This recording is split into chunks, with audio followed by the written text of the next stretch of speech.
जानकी वल्लभ सीताराम। राघव रघुनंदन पुरुषोत्तम जानकी वल्लभ सीताराम। श्री राम जय राम, श्री राम जय राम।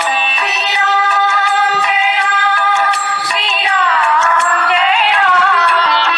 राघव रघुनंदन पुरुषोत्तम जानकी वल्लभ सीताराम।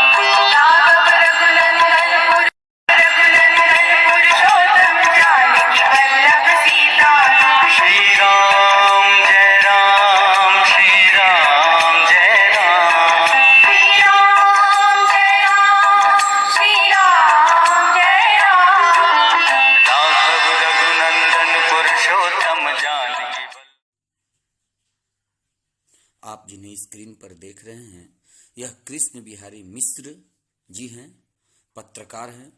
कई प्रिंट मीडिया, इलेक्ट्रॉनिक्स मीडिया, कई चैनल में, अखबार में रहे हैं। और आपको बता दें कि सर का सानिध्य और आशीर्वाद मुझे प्राप्त होते रहता है। मैं भी कशिश न्यूज में था, सर हमारे सीनियर थे और मैं नया नया था, तो कई चीज़ों इनके द्वारा मुझे सीखने का अवसर प्राप्त हुआ है। आज मेरे शो में सर लाइव जुड़े हैं। आइए सर से बात करते हैं और इनकी बातों को आपको बताने का कोशिश करते हैं। प्रणाम सर, कैसे हैं? सब बढ़िया प्रणाम। सर पहले मैं आपसे बात करूं सर, इसके पहले मैं चाहता हूं कि एक लॉकडाउन और कोरोना पर आप एक मैसेज दीजिए सर, जो देश के काम आए। जी, कोरोना कोई बहुत बड़ी बीमारी नहीं है, इससे डरने की आवश्यकता भी नहीं है। सर कई लोग तो ऐसे भी हैं जो कोरोना से प्रभावित रहते हैं और फिर भी बिना दवा के ही वो ठीक हो जाते हैं। सर होता क्या है कि जब हम किसी चीज से भय खाते हैं, डरने लगते हैं, सर तो हम मानसिक रूप से हार चुके होते हैं। सर और जो मानसिक रूप से हार गया वो फिर किसी भी चुनौती का सामना करने लायक नहीं होता। सर जितने भी लोग ठीक हुए हैं, आप उनसे अगर बात करें तो उनका सबसे बड़ा जो पॉइंट रहा है वही रहा कि बस हम इस पर इसलिए विजय पाए क्योंकि हमने धैर्य रखा और जो बताए गए थे रूल रेगुलेशन उसका फॉलो किया। सर राज्य सरकार ने, केंद्र सरकार ने हमारे लिए जो संदेश जो दिए हैं उनका हमें संदेश को अक्षरशः पालन करना चाहिए। सर अगर हम उनके संदेशों का अक्षरशः पालन करते हैं तो हम कोरोना पर विजय बहुत ही जल्द पा लेंगे, और नहीं तो विजय तो पाएंगे ही, सर देर लगेगी, और जब देर लगेगी तो उसमें कोई भी व्यक्ति उसके प्रभाव में आ सकता है। सर कल प्रधानमंत्री नरेंद्र मोदी जी ने जो बातें कही कि लोग ये जो सोचते हैं सर कि हम जो है बच जाएंगे, ऐसा नहीं है। सर सबको ये मान करके चलना होगा कि हम जो है कोरोना से लड़ेंगे, और जी उस पर विजय पाएंगे, परंतु कब? जब हम दिए गए दिशा निर्देशों का पालन करेंगे। तो बिल्कुल बस हमारा और रही बात लॉकडाउन की, तो लॉकडाउन किसके लिए? हमारे ही लिए तो है, सर आम जनता के लिए ही तो है।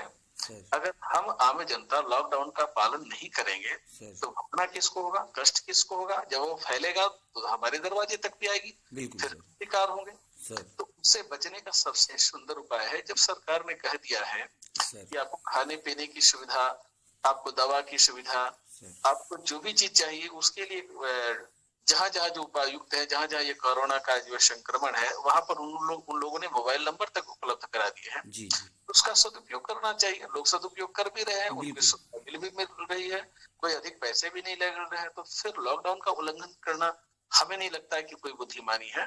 जितने भी देश, जैसे आप पश्चिमी देशों को देख लीजिए, जिन देशों ने लॉकडाउन का पालन किया वहां पर कोरोना जो है हार रहा है, और जिन लोगों ने लॉकडाउन का पालन ठीक ढंग से नहीं किया वहां पर स्थिति जो है बिगड़ रही है। बिल्कुल फिर भी हमारा मानना है कि कोरोना जो है अब कुछ ज्यादा जो है अपना असर नहीं दिखा पाएगा, धीरे धीरे ये हारेगा। और हमें लगता है कि ये प्रक्रिया शुरू भी हो चुकी है। भारत में तो रिकवरी रेट भी बढ़ा है, बिल्कुल सर बिल्कुल। भारत में मृत्यु दर भी बहुत कम ही है।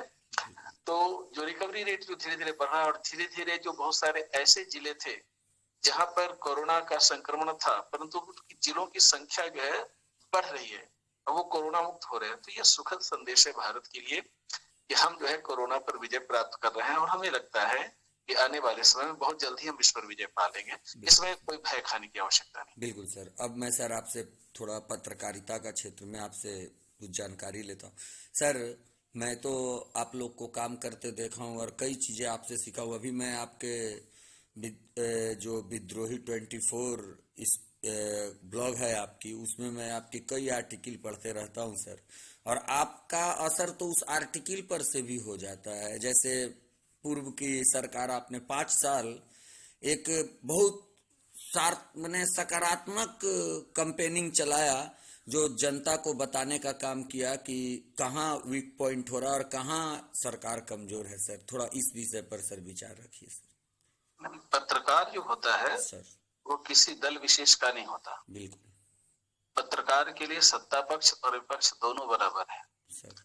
अगर पत्रकार किसी सत्ता पक्ष से या विपक्ष के प्रति सॉफ्ट कॉर्नर रखता है सर तो वो पत्रकारिता के साथ अहित कर रहा है, पत्रकारिता को मैला कर रहा है। सर जहां तक हमारी बात है, 35 साल की पत्रकारिता, उससे भी ज्यादा पत्रकारिता हमारी रही है। सर सर लेकिन हमारी एक आदत रही, हम कंप्रोमाइज नहीं करते। नहीं सर, कभी नहीं। क्योंकि आर्य समाज के जो संस्थापक थे स्वामी दयानंद सरस्वती, वो कहा करते थे सर कि किसी भी बातों को अगर आपको मानना है या रखना है या उसे स्वीकार करना है तो उसे तर्क की कसौटी पर तौलिए।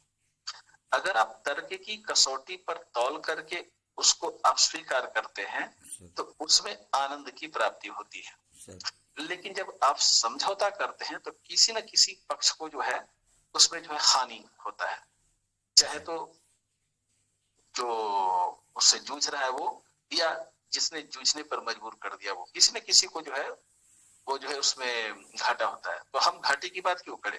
बिल्कुल। हम अगर नफा हो तो हमारा हो और नफा हो तो सामने वाले का हो, लेकिन तर्क की कसौटी पर। रही बात पिछली जो सरकार थी, सर हर सरकार का एक अपना एक अलग चरित्र होता है।